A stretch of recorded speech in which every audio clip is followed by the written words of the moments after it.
Sir साहब, मैंने अमिताभ बच्चन साहब का शो देखा। उसके अंदर कुछ इंडियन आर्मी के और कुछ एयरफोर्स के कुछ ऑफिसर्स आए हुए थे।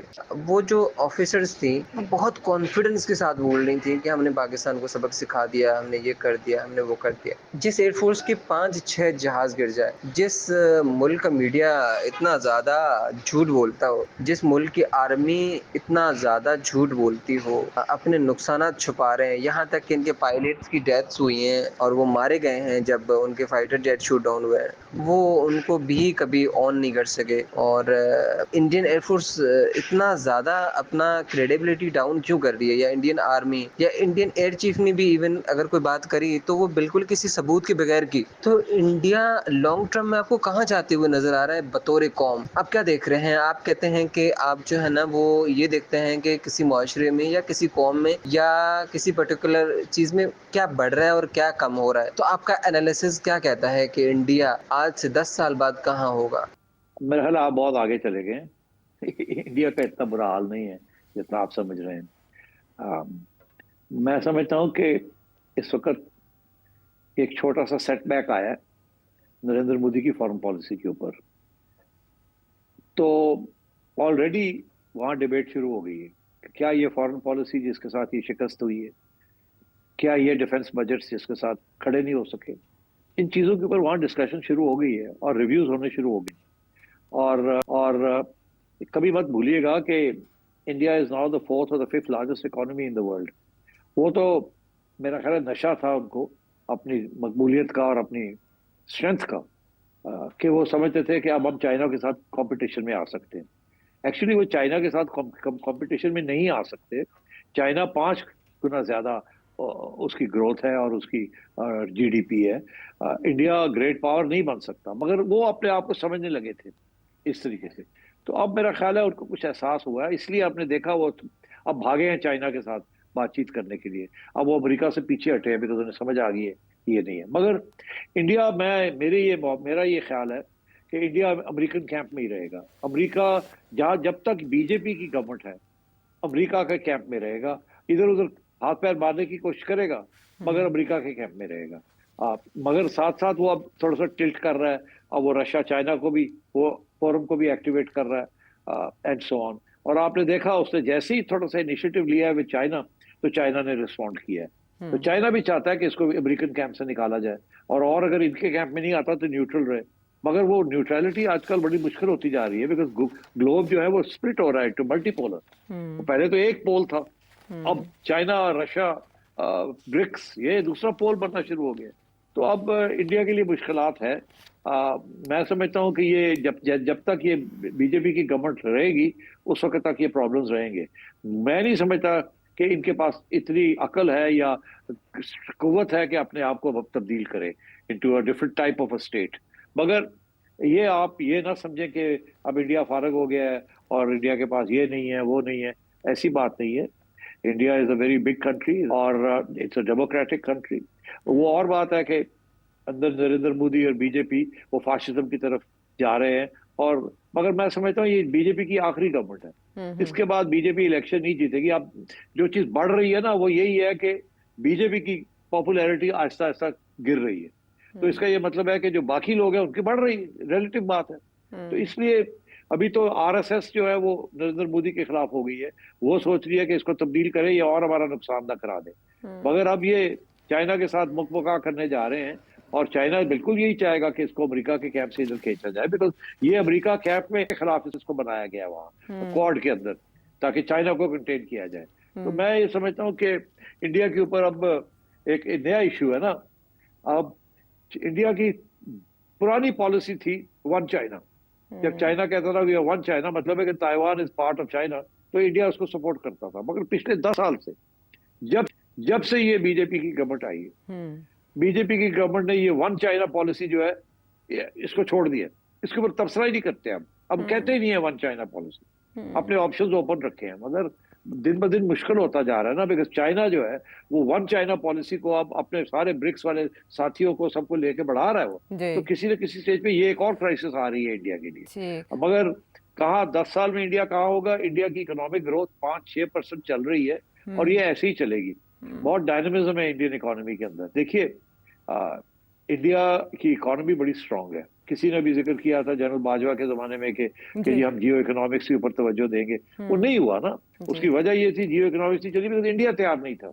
जियो इकोनॉमिक्स वो चाह रहा है कि आप सिक्योरिटी की तरफ रहे ताकि आपके सारे रिसोर्सेज जो हैं वो सिक्योरिटी में जाएं और इधर ना जाएं, डेवलपमेंट में ना जाएं, आवाम के लिए ना जाएं, ताकि एलिनेशन हो। अब बलूचिस्तान में जो हुआ इंडिया इसीलिए उसको सपोर्ट कर रहा है। केपी के अंदर जो गड़बड़ हो रही है वो इंडिया सपोर्ट कर रहा है उसको। तो आई थिंक हमें अपना घर को ठीक करना है। आप फिक्र ना करें इंडिया का, आप अपनी तरफ तवज्जो दें कि आपने अपने घर को कैसे ठीक करना है। इंडिया जहां भी जाता है जो भी होगा should not be your concern.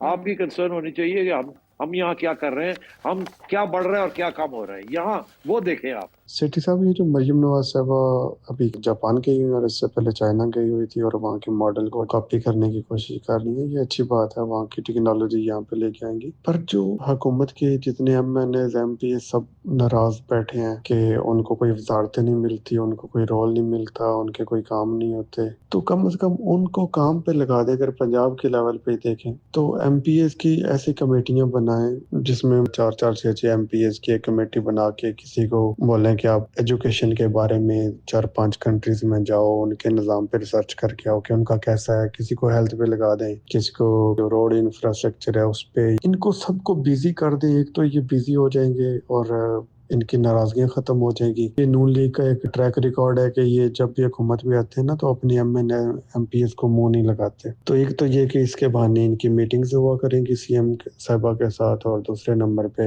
वो सब काम पे लग जाएंगे। और मरियम नवाज साहबा किस किस चीज पे रिसर्च कर सकती हैं, जब कितना टाइम इन चीजों पे लगा सकती है, तो बेहतर है कि इनको काम पे लगा दे। और यही सेम मॉडल जो है ना ये फेडरल में भी होना चाहिए। तो क्या कहेंगे आप? देखिए ये इशू जो है ये तो मेरा ख्याल है मियां नवाज शरीफ ने और मरियम के दरमियान इसके ऊपर डिस्कशन भी हुई है कि ये जो इस वक्त जिस तरीके से मरियम बीवी पंजाब को चला रही है वो ब्यूरोक्रेसी के जरिए पंजाब को चला रही है, एमपीएस के जरिए नहीं चला रही और ना ही लोकल गवर्नमेंट के जरिए चला रही।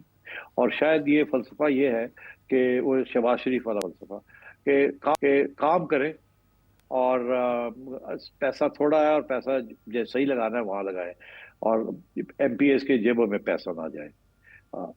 ये फलसफा है। क्योंकि वो फिक्रमंद है कि अगर फिर पंजाब हुकूमत के ऊपर करप्शन के चार्जेस लगने शुरू हो गए, क्योंकि इनेविटेबल है जो होगा जब आप एमपीएस को डेवलपमेंट फंड्स देंगे और उनके काम होंगे तो वहां तो 20% 30% तो वैसे ही साइफन ऑफ हो जाता है।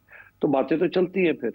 और मेरा ख्याल है मरियम बीबी जो है वो थोड़ा सा ख्याल रखती हैं कारकर्दगी कैसी है, और तो इसलिए वो मेरा ख्याल है एमपीएस को इतना घास नहीं डाल रही, ना ही उनको बजट्स दे रही हैं, खुद जो है ब्यूरोक्रेसी के जरिए डेवलपमेंट कर रही है।